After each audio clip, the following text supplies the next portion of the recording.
Welcome to future today. ছোটবেলায় মানে 7-8 থেকে যখন আমরা বীজগণিত শিখতে আরম্ভ করেছি তখনই আমরা দুটো জিনিস পেয়েছি। সেটা হচ্ছে গিয়ে একটা হচ্ছে চল,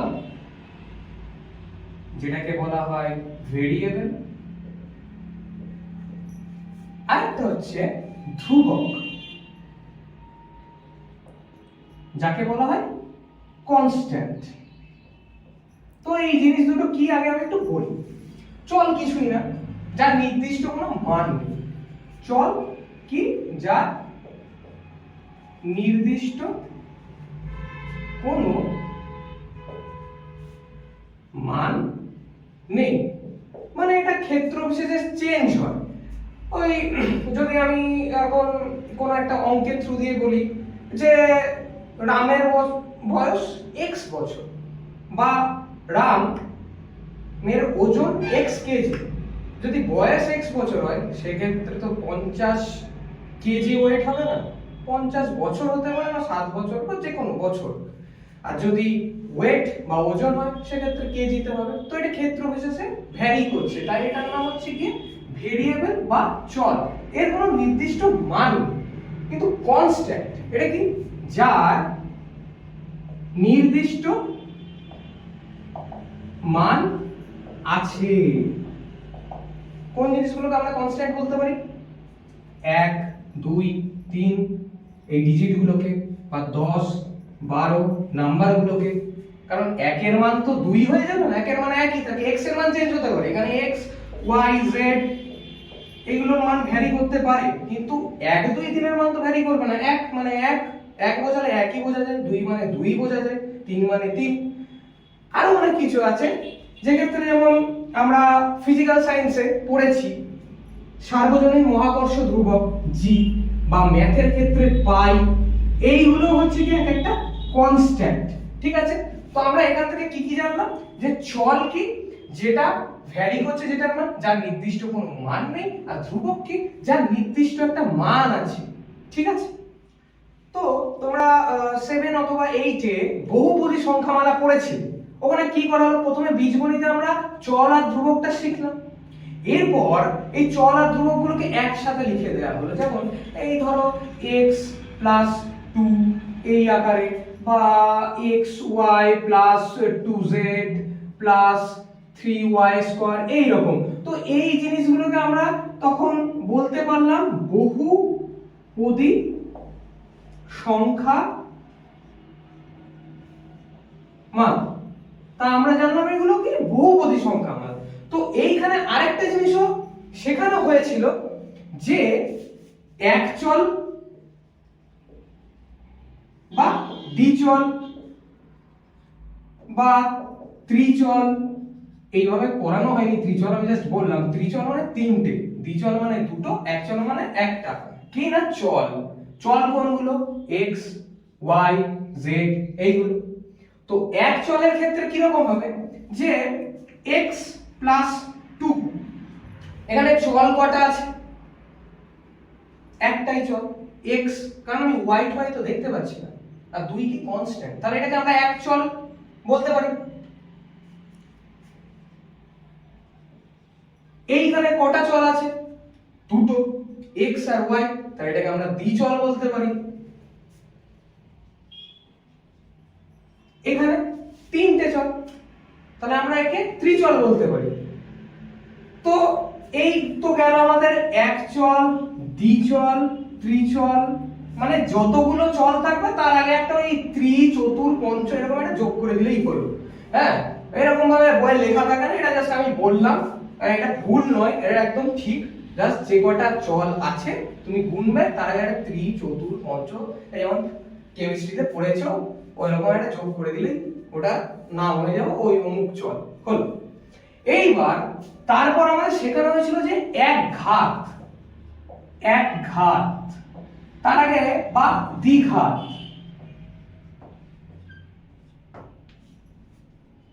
তার আগে আমাদের জানতে হবে যে ঘাত জিনিসটা কি। ঘাত কিছুই না, সূচক, প্লেন। মানে এই যে x এর মাথায় যদি n থাকে, এই n এর ভ্যালুটা সেটা এক্স স্কোয়ারের ক্ষেত্রে 2 হতে পারে, এক্স এর কিউব হতে পারে 3, মাথায় যা থাকবে পাওয়ারে যেটা থাকবে ওটাই হচ্ছে কি আমার ঘাত, ওটাই হচ্ছে কি সূচক। এইবার এক ঘাত কোনটাকে বলবো, আমি একটা এরকম বহুপদী সংখ্যা মানে লিখি x প্লাস 2x প্লাস 3, তো এটাকে নরমালি যদি আমি যোগ করা যায় কি হয়ে যাবে 3x প্লাস 3। তো এখানে চল কি একটাই চল কারণ x আছে, কিন্তু এটা এক ঘাত না দ্বিঘাত হবে সেটা কি করে বুঝবো, x এর সর্বোচ্চ ঘাত যেটা হবে সেইটাই আমার বহুপদী সংখ্যামালার ঘাত হবে। x এর সর্বোচ্চ ঘাত কি আছে, মাথায় কিছু নেই মানে কি আছে 1 আছে, তাহলে এটাকে আমরা কি বলতে পারি এক ঘাত বহুপদী সংখ্যামালা। আর যদি এই ক্ষেত্রে আমি একটা এরকম x স্কয়ার 2x প্লাস 1 এই আকারে যদি আমি লিখতাম, সেক্ষেত্রে এখানে x এর কটা ঘাত আমি দেখতে পাচ্ছি, একটা ঘাত হচ্ছে কি 2, এখানে কিছু নেই মানে 1 আছে, কিন্তু আমি কি বললাম সব থেকে বড় যেই ঘাতটা থাকবে বহুপদী সংখ্যামালাটাকে আমি তত ঘাত বহুপদী সংখ্যামালা বলবো। তো এইখানে সব থেকে বেশি কত ঘাত আছে 2, তাহলে এটা কি হয়ে যাবে দ্বিঘাত বহুপদী সংখ্যামালা। তো যে বহুপদী সংখ্যাগুলো আমি বললাম যেগুলো এক ঘাত বা দ্বিঘাত, এই সংখ্যাগুলো মানে সংখ্যামালা সরি x প্লাস 2 এর সাথে যদি একটা 0 সমীকরণ দিয়ে আমি অ্যাড করি, বা x square plus x plus 2 equals to 0, মানে এটা ইকুয়ালস 0 বা এই বহুপদী সংখ্যামালা ইকুয়ালস টু 0, মানে যে কোনো বহুপদী সংখ্যামালা ইকুয়ালস টু 0 যদি হয়ে যায় তাহলে আমরা যেটা পাবো সেটাকে বলা হবে সমীকরণ। আর আজকে তোমরা যেটা পড়বে সেটা হচ্ছে তোমাদের মধ্যশিক্ষা পর্ষদের পাঠ্যপুস্তক অনুযায়ী ক্লাস 10 এর এক চল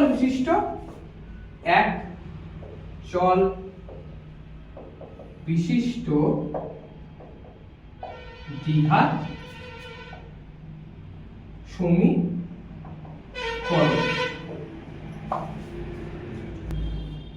তো এক চল বিশিষ্ট দ্বিঘাত সমীকরণ, এক চল মানে কি যে একটাই চল থাকবে x বা y বা z, তো এটা দ্বিচল হতে পারে, ওই যেরকম বললাম ত্রিচল হতে পারে, কিন্তু ওই পাঠ্যপুস্তকে যা আছে আমাদের তাই পড়তে হবে, তাই এক চল বিশিষ্ট আছে অ্যাকচুয়ালি পড়ব। এখন এটার ডেফিনেশনটা আমি জেনে নেব। ডেফিনেশন কি, যে সব সমীকরণকে ax square plus bx plus c equals to 0 এই আকারে লেখা যায়, যেখানে a not equals to 0 এবং a ও b বাস্তব সংখ্যা। বাস্তব সংখ্যা বলতে কি সেই ধারণাটা তোমরা ক্লাস 9 এ পড়ে এসেছো, আর যদি ভুলে গিয়ে থাকো ক্লাস 9 এর প্লেলিস্টে তোমরা পেয়ে যাবে। তো যে সব সমীকরণকে ax square plus bx plus c equals to 0 এই আকারে লেখা যায় তাদেরকে এক চল বিশিষ্ট